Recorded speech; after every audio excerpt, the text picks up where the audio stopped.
সরকারি ভাবে কোনো কোনো একটা জিনিস আমরা পাই না, বাড়ি করে পানি উঠছে।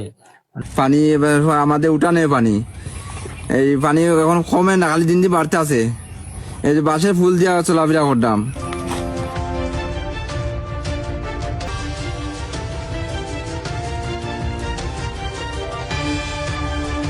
কাশিমপুর পাম্প হাউস অচল, পানি নিষ্কাশন বন্ধে কাওয়াদিঘি হাওরের কৃষকদের চরম দুর্ভোগ। একসময় কাশিমপুরের পাম্প হাউস ছিল কাওয়াদিঘি হাওর এলাকার কৃষকদের আশার প্রতীক।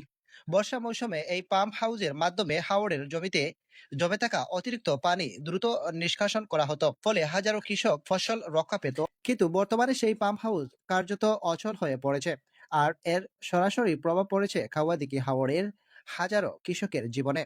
কৃষকদের চোখে এখন দুশ্চিন্তা, হতাশ আর অনিশ্চয়তার ছাপ স্পষ্ট। স্থানীয়দের অভিযোগ, দীর্ঘদিন কাশিমপুর পাম্প হাউসটি অচল অবস্থায় পড়ে আছে। প্রয়োজনের সময়ে চালু না থাকায় জমিতে জমে থাকা পানি বের করা সম্ভব হচ্ছে না, ফলে বিস্তীর্ণ কৃষি জমি জলাবদ্ধতা হয়ে পড়েছে। যেখানে সবুজ ফসল থাকার কথা, সেখানে এখন শুধু পানি আর কাদা।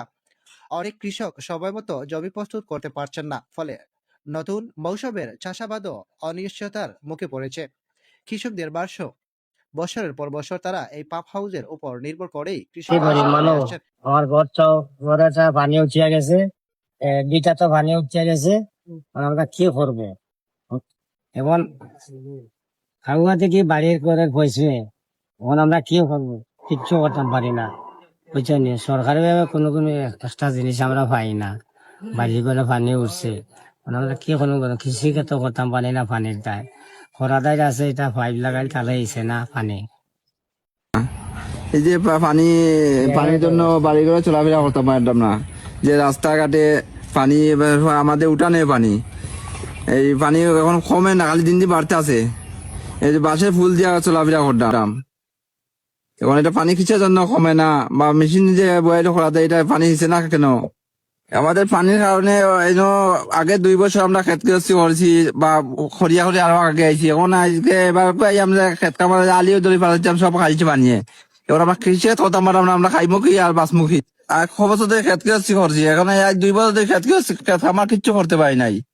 এখন আমার খাইমু কি আর কি নিয়ে আমরা চলাফেরা করবো? কিছু তো করতে পারি নাই, যে কোনো ফসলও কিছু ফলাইতে পারি নাই। যে ফসল ফলাইমু বা আনাজপাতি ফলাইমু, কিছু করতে পারি নাই। বাড়ি উঠানে উঠানে পানি, ঘরে জয় পানি, সব পানি।